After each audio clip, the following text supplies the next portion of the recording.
اعوذ باللہ من الشیطان الرجیم بسم اللہ الرحمن الرحیم الحمد للہ رب العالمین والصلاة والسلام علی اشرف الانبیاء والمرسلین وآلہ الطیبین الطاہرین المعصومین واللعنۃ الدائمۃ علی اعدائہم اجمعین۔ سورہ اعراف نمبر 146 میں سأصرف عن آیاتی الذین یتکبرون فی الارض بغیر الحق، فرمایا کہ ان قریب سأصرف، ان قریب میں پھیر دوں گا، ان آیاتی اپنی آیات سے، الذین ان لوگوں کو یتکبرون فی الارض جو زمین میں تکبر کرتے ہیں، بغیر الحق نہ حق طور پر، وَإِن يَرَوْا كُلَّ آیَةٍ لَا يُؤْمِنُوا بِهَا، اور اگر وہ کوئی بھی آیت، کوئی بھی نشانی، کوئی بھی معجزہ دیکھتے ہیں اس پر ایمان نہیں لاتے۔ وَإِن يَرَوْا سَبِيلَ الرُّشْدِ، اور اگر وہ دیکھتے ہیں ہدایت کا راستہ، لا يَتَّخِذُوهُ سَبِيلًا، اس کو سبیل کے طور پر، اس کو راستے کے طور پر انتخاب نہیں کرتے۔ وَإِن يَرَوْا سَبِيلَ الْغَيِّ، اور اگر برائی کا راستہ دیکھتے ہیں، کجی کا، انحراف کا راستہ دیکھتے ہیں، یتخذوہ سبیلا، اس کو سبیل کے طور پر، راستے کے طور پر انتخاب کر لیتے ہیں۔ ذالک بانہم کذبوا بآیاتنا، یہ اس وجہ سے ہے کہ انہوں نے ہماری آیات کی تکذیب کی، جھٹلایا ہے، وکانوا عنہا غافلین، اور وہ اس سے غافل تھے۔ یہاں یہ بیان فرمایا جیسے فاسقین کا گزشتہ آیت میں تذکرہ ہوا، تو یہاں وہ فاسقین کی وضاحت کی جا رہی ہے کہ یہ کون لوگ ہیں جو کہ فاسقین ہیں، کہ جن کا گھر ان کو دکھا دیا جائے گا ان کے لیے۔ یہ وہ لوگ فاسقین ہیں۔ کون لوگ فاسقین ہیں؟ فرمایا یہ وہ ہیں کہ فرمایا کہ ان قریب میں اپنی آیات سے ان کو پھیر دوں گا، ان کے چہرے، وہ لوگ جو ہے وہ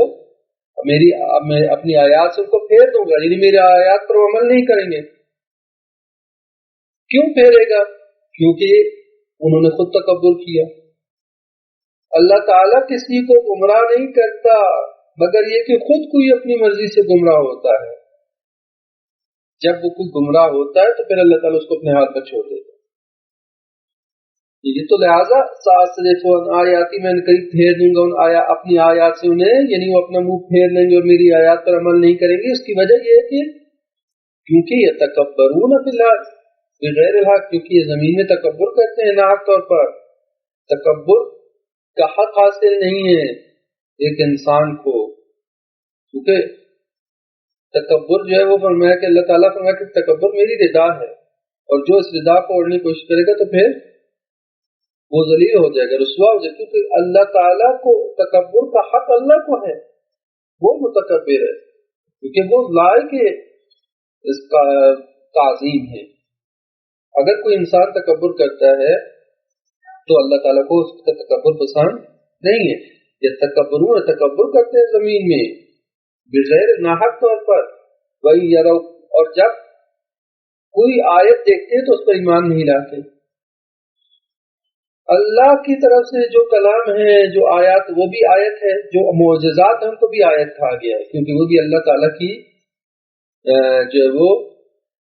ربوبیت کے اوپر، اللہ تعالیٰ کے وجود کے اوپر نشانی ہوتی ہے۔ آیت نہیں نشانی ہے، جیسے قرآن کی جو آیت، ان کو آیت کہتے ہیں اس وجہ سے چونکہ یہ نشانی ہے۔ اسی طرح سے جو معجزات ہیں ان کو بھی آیات الہی کہا گیا ہے، بینات، آیات بینات کہا گیا ہے، اس لیے کہ وہ نشانیاں اللہ تعالیٰ کی وجود کے اوپر ہے۔ تو ہر آیت، یعنی آیت یا معجزہ یا اللہ کی کوئی نشانی جب وہ دیکھتے ہیں تو اس پر ایمان نہیں لاتے، ان کے ایمان میں اضافہ نہیں ہوتا، اپنے رب کے اوپر ایمان نہیں لاتے۔ اور جب انہیں کوئی راستہ، ہدایت کا راستہ دکھایا جاتا ہے تو الٹا اس ہدایت کے راستے کو قبول نہیں کرتے۔ لا یتخذوا سبیلا، ہدایت کے راستے کا انتخاب نہیں کرتے، لیکن جب برائی کا راستہ ان کے سامنے آتا ہے اور برائی کا راستہ دیکھتے ہیں، ناراض کا راستہ دیکھتے ہیں تو اس کو فوراً قبول کر لیتے ہیں۔ یعنی اس کا مطلب ان کے دل ٹیڑھے ہیں۔ اس کی وجہ یہ ہے کہ انہوں نے آیات الہی کی تکذیب کی ہے، اس سے غافل ہے۔ اس غفلت اور تکذیب آیات الہی کے نتیجہ یہ ہے کہ وہ ہدایت کے راستے کو قبول نہیں کرتے، گمراہی کے راستے کو قبول کرتے ہیں۔ تو یہی وہ لوگ ہیں جو آیات الہی سے منہ پھیرنے والے ہیں، اور ان کا سر انجام یہ ہے کہ یہ فاسق ہیں، اور فاسقین کے لیے عنقریب ان کا گھر دکھا دیا جائے گا، یعنی برا انجام ان کو دکھا دیا جائے گا۔ تو یہ جو ہے وہ اس توریت کو جب حضرت موسیٰ پر نازل کیا اور وہ لے کے آئے، تو اس کے بعد جو ہے ان چیزوں کی وضاحت کر دی گئی۔ اور پھر آیت نمبر 147 میں فرمایا کہ والذین کذبوا بآیاتنا ولقاء الآخرہ، اور وہ لوگ کہ جنہوں نے تکذیب کی، جھٹلا دیا ہماری آیات کو، ولقاء الآخرہ، اور آخرت کی ملاقات کو، حبطت اعمالهم، ان کے اعمال نابود ہو گئے، اعمال نابود ہو گئے۔ هل یجزون الا ما كانوا يعملون، کیا ان کو جزا دی جائے گی الا سوائے اس کے کہ ما كانوا يعملون، جو وہ انجام دیتے تھے، یعنی جو انہوں نے کیا اسی کا، ان کے کیے کا ہی جزا ان کو دی جائے گی۔ تو حبط اعمال کیا ہے؟ حبط اعمال یہ ہے کہ عمل کا جو نتیجہ ہے وہ نہ ملنا، نابود ہونا عمل کا، یہ نہیں جو عمل اگر انسان ایک نیک عمل بھی انجام دے، وہ نیک عمل بھی اس کا نتیجہ جو ہے وہ اچھی صورت میں ظاہر ہونا چاہیے، وہ اس نیک عمل کا نتیجہ اچھی صورت میں ظاہر نہیں ہوتا۔ حبط اعمال کب ہے؟ جب کوئی آیات کی تکذیب کرتا ہے، جو اللہ کی ملاقات کا سے انکار کرتا ہے، آخرت کا، یعنی ضروری نہیں ہے کہ زبان سے کوئی انکار کرے، عمل سے، کیونکہ کسی کا عمل ایسا ہے کہ معلوم ہو رہا ہے کہ وہ اللہ سے ملاقات، یعنی آخرت سے ملاقات، لقاء الآخرہ، آخرت سے ملاقات کو قبول نہیں کر رہا۔ قرآن کریم میں جگہ جگہ اس کی مثالیں دی ہیں۔ مثلا جو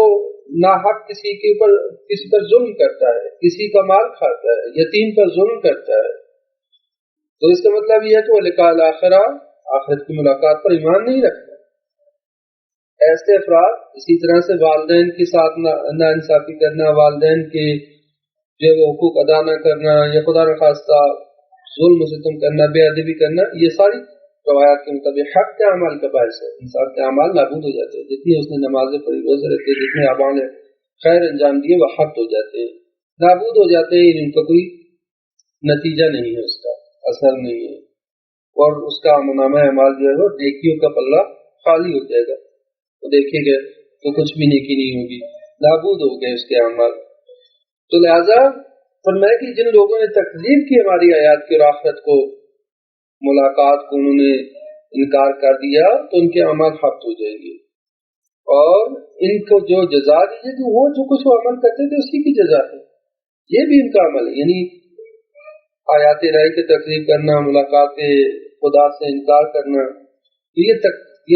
جو تکذیب ہے، یہ جو عمل انجام دیا ہے، اس کا نتیجہ جو ہے کیا ظاہر ہوگا کہ ان کی نیکیاں ختم ہو جائیں گی، کوئی نیکی ان کے نامہ اعمال میں نہیں ہوگی، گناہ ہی گناہ ہوں گے۔ جب نیکی نہیں ہے، گناہ ہی گناہ ہے، جب اس کا بیلنس خالی ہے تو پھر کیا جانا ہے، اس نے جہنم میں جانا ہے، تو اس وقت ان کا وہی دار الفاسقین، فاسقین کا جو گھر ہے وہ جہنم ہے۔ تو اللہ تعالیٰ ہم سب کو قرآن پاک کی آیات کو سمجھنے اور ان پر عمل پیرا ہونے کی توفیق عطا فرمائے۔ اور یہ کہ بنی اسرائیل کا تذکرہ قرآن کریم میں بہت زیادہ ہے، بہت ساری آیات ہیں، اور اس واقعے کی وجہ، اس کی وجہ یہ ہے کہ چونکہ گزشتہ قومیں، مثلا قوم نوح، قوم عاد، قوم سمود اور قوم حضرت صالح، یہ ساری قومیں ختم ہو گئی، نابود ہو گئی، اور ان کا بھی فقط تاریخ میں ذکر ہے، ابھی موجود نہیں ہے۔ لیکن بنی اسرائیل ایک ایسی قوم ہے کہ جو ابھی تک زندہ، ابھی موجود ہے، ابھی تک اس کی جو ہے وہ ہم سے واسطہ ہے، اور لہذا قرآن جو ہے ہمیں آشنا کرنا چاہتا ہے اس قوم سے کہ جو ابھی تک بھی اس اسلام کی اور رسول خدا کی دشمن ہے، اور ابھی تک بھی وہ اسلام کے خلاف جو ہے وہ مکر چالیں چل رہے ہیں اسلام کو نابود کرنے کے لیے، اور تو چاہتے ہیں کہ اسلام کو نابود کریں، یریدون ان یطفئوا نور اللہ بافواہہم، سورہ صف میں بیان کیا کہ یہ لوگ چاہتے ہیں، یہ کون لوگ ہیں؟ یہ بنی اسرائیل، یہ یہود، یہ چاہتے ہیں کہ یریدون ان یطفئوا نور اللہ بافواہہم، اپنی افواہ سے، اپنی پھونکوں سے نور خدا کو بجھانا چاہتے ہیں، واللہ متم نورہ، لیکن اللہ اپنے نور کو تمام کرتے رہے گا، ولو کرہ المشرکون، اگرچہ مشرکین کو